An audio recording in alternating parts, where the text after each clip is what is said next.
Hello students, class 9th विषय विज्ञान chapter 10 गुरुत्वाकर्षण। आज हम करने वाले हैं इस चैप्टर के कुछ महत्वपूर्ण multiple choice questions. So let's start with our first question. हमारा पहला प्रश्न है, न्यूटन के गुरुत्वाकर्षण के नियम ए की जांच प्रयोगशाला में हो सकती है। बी, सत्य है लेकिन इसकी जांच नहीं हो सकती। सी, केवल पृथ्वी पर के लिए ही सही है। और डी, केवल ब्रह्मांडों में सही है।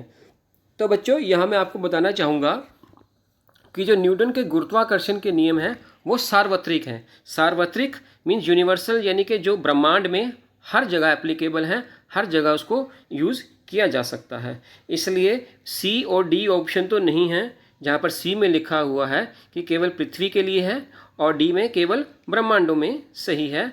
अब रही बात ए और बी की, जो भी नियम है उसकी जो जांच है वो करके ही नियम बनाया जाता है। इसलिए हम ये कह सकते हैं कि ए जो है उसकी जांच प्रयोगशाला में हो सकती है। ये बिल्कुल ही सही है। तो हमारा राइट आंसर है ए, कि न्यूटन के गुरुत्वाकर्षण के नियम की जांच प्रयोगशाला में हो सकती है। हमारा अगला प्रश्न है, दो वस्तुओं के बीच का गुरुत्वाकर्षण बल इनके द्रव्यमान के ए गुणनफल के समानुपाती होता है। बी, योग के समानुपाती होता है। सी, योग के वर्ग के समानुपाती होता है। और डी, गुणनफल के व्युत्क्रमानुपाती होता है। तो बच्चों, इसका आंसर ढूंढते हैं। देखिए, आपको मालूम है कि दो वस्तुएं हैं अगर ये, और ये दोनों वस्तुएं एक दूसरे को अपनी ओर आकर्षित करती हैं, गुरुत्वाकर्षण का बल बोलते हैं उसको। और एक का द्रव्यमान अगर m1 है, दूसरे का द्रव्यमान m2 है, तो उनके बीच में जो लगने वाला बल था वो था m1 गुणा m2 बटा r स्क्वायर, जहाँ पे r इन दोनों की बीच की दूरी है। तो हमने देखा कि जो उनके बीच में लगने वाला जो गुरुत्वाकर्षण का बल है वो दोनों के द्रव्यमानों के गुणा करके, यानी कि गुणनफल के समानुपाती है, और उनके बीच की दूरी के वर्ग के व्युत्क्रमानुपाती है। तो इस हिसाब से जो हमारा जो सही उत्तर हुआ वो उत्तर हुआ हमारा ए, कि दो वस्तुओं के बीच का गुरुत्वाकर्षण बल इनके द्रव्यमान के गुणनफल के समानुपाती होता है। तो राइट आंसर इज ए, गुणनफल के समानुपाती। सार्वत्रिक गुरुत्वीय स्थिरांक, जिसको हम बड़े जी से यानी कि कैपिटल जी से रिप्रेजेंट करते हैं, का मान निम्नलिखित में से कितना होता है। ए, 9.8 न्यूटन मीटर स्क्वायर प्रति किलोग्राम स्क्वायर। बी, 6.67 गुना 10 की शक्ति -11 न्यूटन मीटर स्क्वायर प्रति किलोग्राम स्क्वायर। सी, 6 गुना 10 की शक्ति 24 न्यूटन मीटर स्क्वायर प्रति किलोग्राम स्क्वायर। और डी है 6.4 गुना 10 की शक्ति 6 न्यूटन मीटर स्क्वायर प्रति किलोग्राम स्क्वायर। तो बच्चों, इसका सही उत्तर है 6.67 गुना 10 की शक्ति -11 न्यूटन मीटर स्क्वायर प्रति किलोग्राम स्क्वायर, बी। इसको याद कर लीजिए, ये बहुत ही इंपॉर्टेंट प्रश्न है। किन घटनाओं की व्याख्या गुरुत्वाकर्षण के सार्वत्रिक नियम से की जा सकती है। एक, हमें पृथ्वी से बांधे रखने वाला बल है ये। क्या पृथ्वी के चारों ओर चंद्रमा की गति इसी बल से होती है। सी, क्या सूर्य के चारों ओर ग्रहों की गति इसी बल की वजह से होती है। और डी, चंद्रमा तथा सूर्य के कारण जो ज्वार भाटा आता है, क्या वो इसी वजह से आता है। तो ए, क्या केवल एक और दो ही सही हैं। बी, क्या 2, 3 और 4 ही सही हैं सिर्फ। सी, केवल 2 और 3 सही हैं। और डी, 1, 2, 3, 4 चारों ही सही हैं। तो बच्चों, यहाँ पर चारों ही सही हैं, क्योंकि ज्वार भाटा भी जो है वो गुरुत्वाकर्षण की वजह से आता है। सूर्य के चारों ओर पृथ्वी या अन्य ग्रह जो घूम रहे हैं वो भी गुरुत्वाकर्षण की वजह से घूम रहे हैं। पृथ्वी के चारों ओर जो चंद्रमा घूम रहा है वो भी गुरुत्वाकर्षण बल की वजह से घूम रहा है। और हमें पृथ्वी से बांधे रखने वाला बल भी गुरुत्वाकर्षण की वजह से है। अगर गुरुत्वाकर्षण ना होता तो हम पृथ्वी से ना जाने कहाँ चले जाते। ये पेड़, ये पौधे, ये मिट्टी, ये बिल्डिंग्स, ये सब चीज़ें जो हैं वो पृथ्वी से बंधी हुई हैं। गुरुत्वाकर्षण बल ने इनको अपनी ओर खींचा हुआ है। तो हमारा जो सही उत्तर हुआ डी, 1, 2, 3 और 4, ये चारों ऑप्शंस जो हैं, ये चारों बातें जो जहाँ पे लिखी हुई हैं, ये जो 4 बातें हैं, ये चारों की चारों बातें बिल्कुल सही हैं।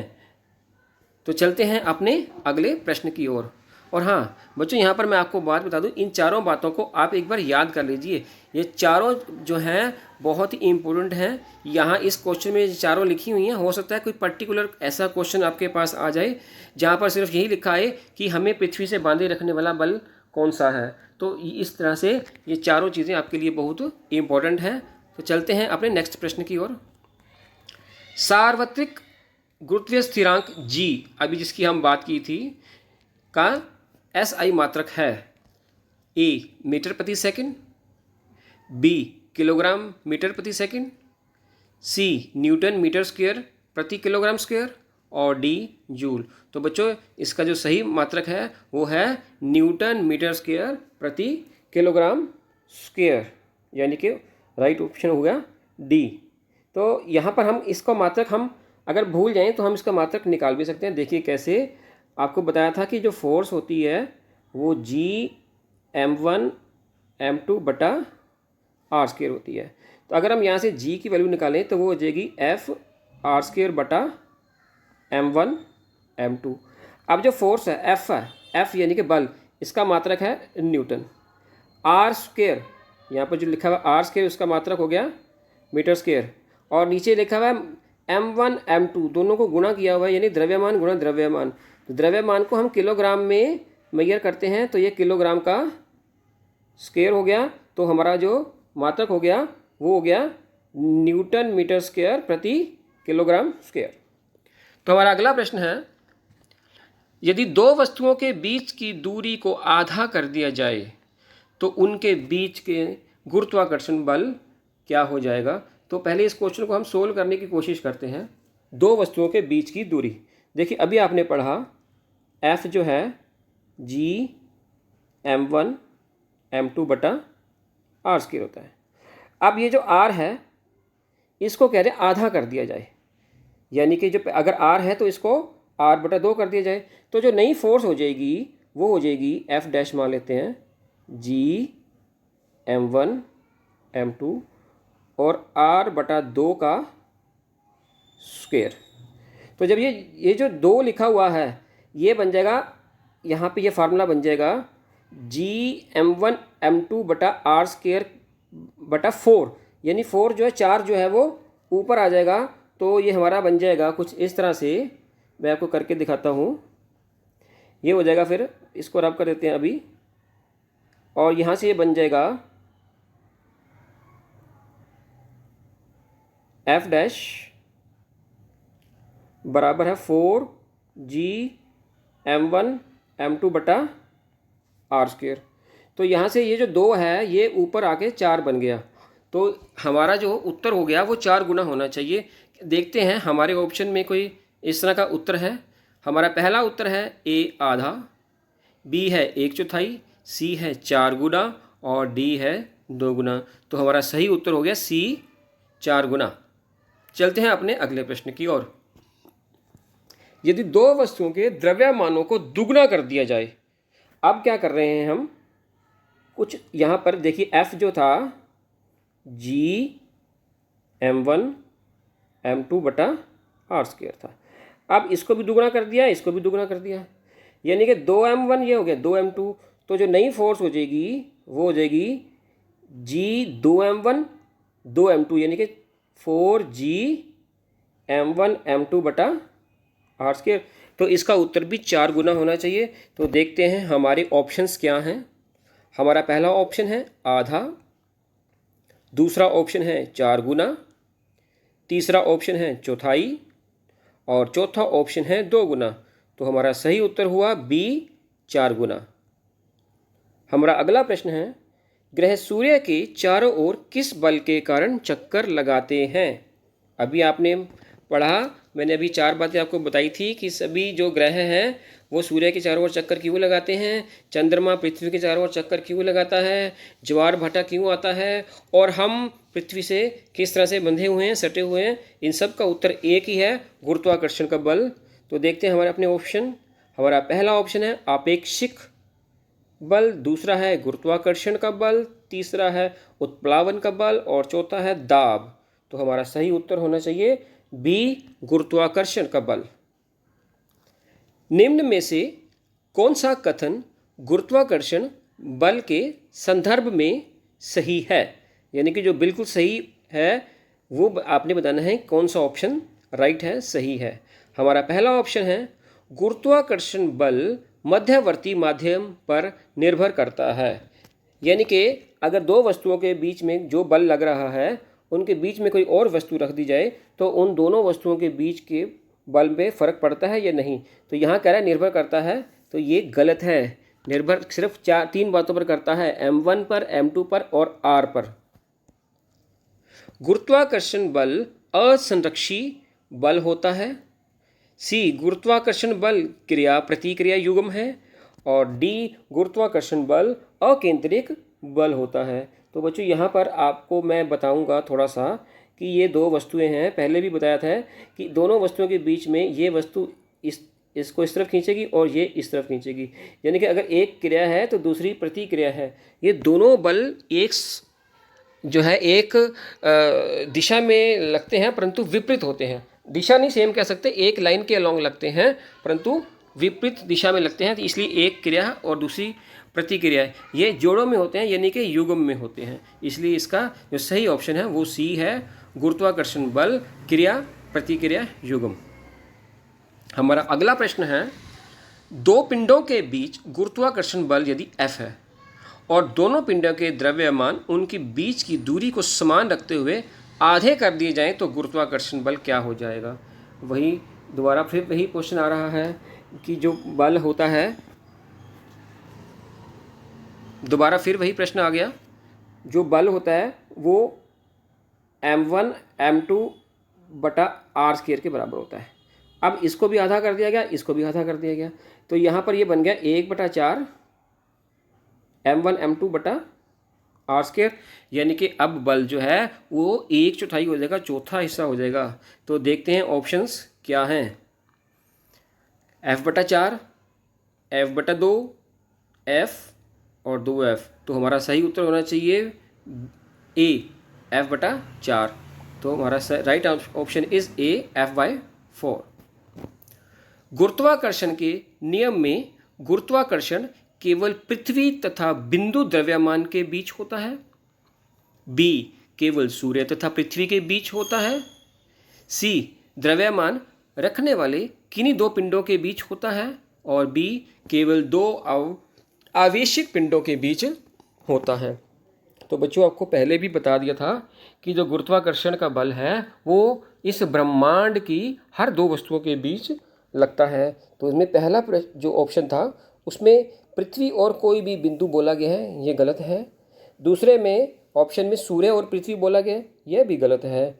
और डी में केवल दो आवेशित पिंडों के बीच होता है, यह भी गलत है। तो हमारा यहाँ पे सही उत्तर है सी, कि किसी भी दो पिंडों के बीच जिनका द्रव्यमान हो ये जो बल लगता है। तो राइट आंसर इज सी। दो कण कुछ दूरी पर रखे हैं, यदि दोनों कणों के द्रव्यमानों को दुगना कर दिया जाए और उनके बीच की दूरी अपरिवर्तित रखें तो उनके बीच का गुरुत्वाकर्षण बल कितना हो जाएगा? ये मैंने इस तरह के क्वेश्चन जानबूझकर दिए हैं कई बार बदल बदल कर, तो ताकि आपकी प्रैक्टिस अच्छी हो सके। देखो जो अब यहाँ पे देखो m1 m2 बटा आर स्क्वायर ये बल था। अब यदि हमने क्या किया कि दुगना कर दिया, यानी कि ये तो कर दिया 2m1 और ये कर दिया 2m2, तो क्या हो गया? ये हो गया 4m1 m2 बटा आर स्क्वायर। यानी कि अब जो बल है वो 4 गुना हो गया। तो देखते हैं हमारे ऑप्शंस क्या हैं। ए 1/4 गुना हो जाएगा, बी 4 गुना हो जाएगा, सी 1/2 गुना यानी कि आधा हो जाएगा, और डी अपरिवर्तित रहेगा यानी कि कोई परिवर्तन नहीं आएगा। तो हमारा सही उत्तर है इसमें बी 4 गुना हो जाएगा। चलते हैं अपने नेक्स्ट क्वेश्चन की ओर। वायुमंडल पृथ्वी से जकड़ा हुआ है। देखिए फिर वही बात, वही प्रश्न दोबारा आ गया घूम फिर कर। तो उसको देखते हैं। गुरुत्व बल पवन द्वारा, बादलों द्वारा और पृथ्वी के चुंबकीय क्षेत्र द्वारा। तो बच्चों आप जानते ही हो इसका सही उत्तर है गुरुत्व बल या गुरुत्वाकर्षण। तो सही उत्तर है ए, गुरुत्व बल। कोई सेब किसी वृक्ष से पृथ्वी पर व सेब के गुरुत्वाकर्षण के बल गिरता है। देखिए कोई भी सेब जो है वो ये कहना चाहता है कि यदि पृथ्वी पर गिर रहा है तो पृथ्वी के बीच में और सेब के बीच में, दोनों के बीच में गुरुत्वाकर्षण का बल है। उसी बल की वजह से जो सेब है वो पृथ्वी की ओर आ गया। ठीक है, यदि पृथ्वी द्वारा आरोपित बल का परिणाम F1 है, यानी कि पृथ्वी जो है वो F1 बल से सेब को अपनी तरफ खींच रही है, तथा सेब द्वारा पृथ्वी पर आरोपित बल F2 है। सेब पृथ्वी को F2 बल लगा रहा है और पृथ्वी सेब पर F1 बल लगा रही है। तो वो ये पूछ रहा है कि F1 और F2 में क्या जो है संबंध है। तो ऑप्शंस देखते हैं। F2 की तुलना में F1 बहुत अधिक होता है। बी, F1 की तुलना में F2 बहुत अधिक होता है। सी, F2 की तुलना में F1 थोड़ा अधिक होता है। और डी, F1 और F2 दोनों बराबर होते हैं।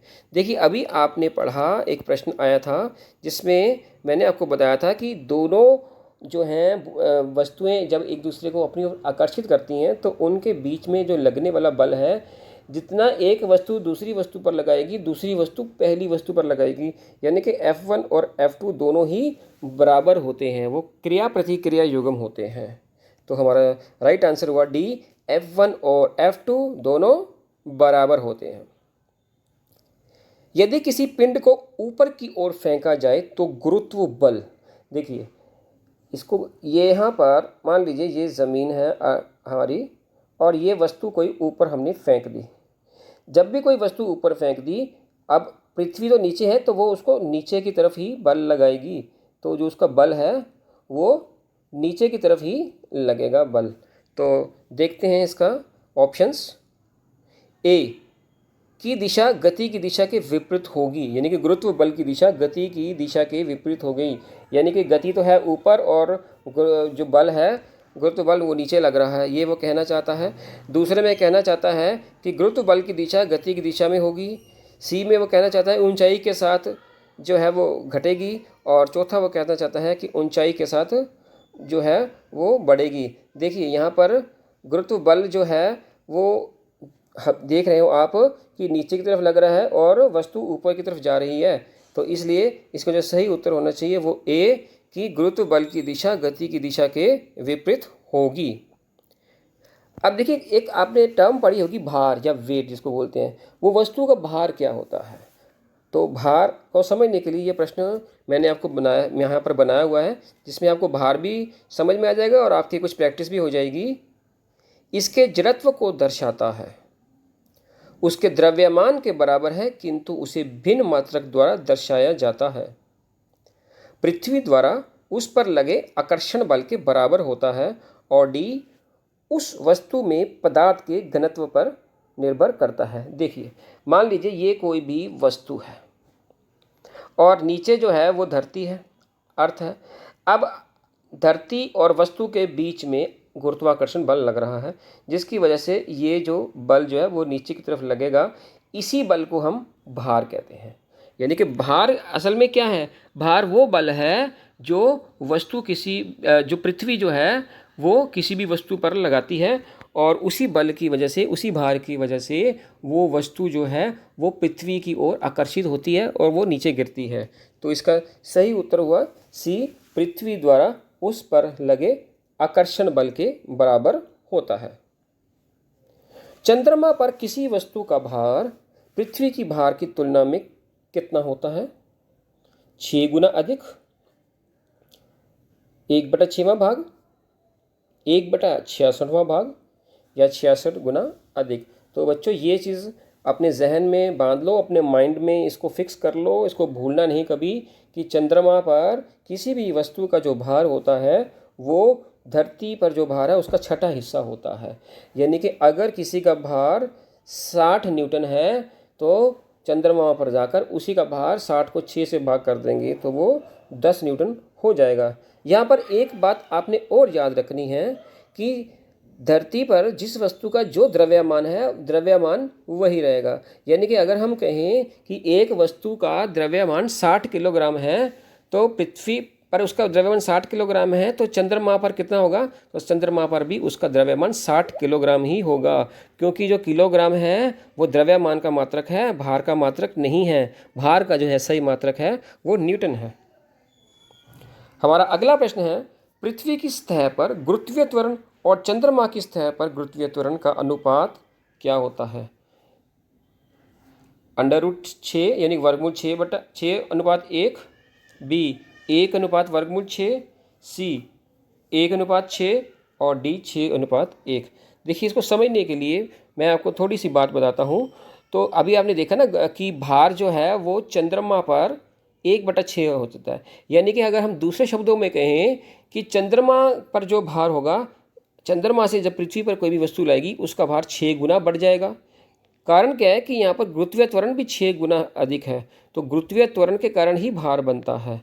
तो इसलिए जो गुरुत्वीय त्वरण जो है वो 6 गुना अधिक है, तो अगर हम दोनों का अनुपात देखेंगे तो वो 6:1 आएगा। इसलिए हमारा जो सही उत्तर हुआ वो हुआ 6:1। 98 न्यूटन के भार के पिंड का द्रव्यमान होगा। देखिए, आपको बता दूं कि जो भार होता है वो द्रव्यमान गुना गुरुत्वीय त्वरण, जिसको हम छोटे जी से लिखते हैं। अब भार जो है वो है 98 न्यूटन, द्रव्यमान हमने निकालना है और जी का जो मान होता है वो होता है 9.8। तो इसलिए द्रव्यमान जो है वो हो जाएगा 98/9.8, यानी कि हमारा जो सही उत्तर हुआ वो आया 10 किलोग्राम। तो देखते हैं इसके ऑप्शंस क्या हैं। पहला है 4.9 किलोग्राम, दूसरा है 9.8 किलोग्राम, तीसरा है 10 किलोग्राम और चौथा है 48 किलोग्राम। तो हमारा सही ऑप्शन हुआ सी, 10 किलोग्राम। बच्चों, ये चीज़ याद रखना है, अगर आपका द्रव्यमान आपको दिया हुआ है उसको सिंपली 9.8 से गुणा कर दो तो वो भार आ जाएगा। मान लीजिए कि आपके पास 10 किलोग्राम की कोई वस्तु है, आपने उसका भार निकालना है, तो 10 किलोग्राम को 9.8 से गुणा करेंगे तो वो 98 आ जाएगा। तो 98 न्यूटन उसका भार बन जाएगा। तो भार और द्रव्यमान में आपने कंफ्यूज नहीं होना। दिखने में एक जैसी चीज़ें लगती हैं शुरुआत में, पर जैसे जैसे आप चैप्टर को पढ़ोगे आगे तो भार और द्रव्यमान आपको अलग अलग महसूस होना शुरू हो जाएंगे। अगला प्रश्न है हमारा, ऊपर फेंकी हुई वस्तु का त्वरण की दिशा होती है। देखिए, त्वरण यानी कि छोटा जी ये हमेशा ही नीचे लगता है, चाहे वस्तु ऊपर फेंकी जाए चाहे वस्तु नीचे फेंकी जाए, तो उसका एक ही उत्तर होता है नीचे की तरफ। तो ऑप्शन है ऊपर, बी नीचे, सी कभी ऊपर कभी नीचे और डी पर जाते समय नीचे और नीचे जाते समय ऊपर। तो उसका सही उत्तर है नीचे। गुरुत्वीय त्वरण हमेशा नीचे लगता है और जिस तरफ गुरुत्वीय त्वरण लगेगा भार भी उसी तरफ लगेगा, इसलिए हर वस्तु का जो भार है वो नीचे की तरफ ही लगता है।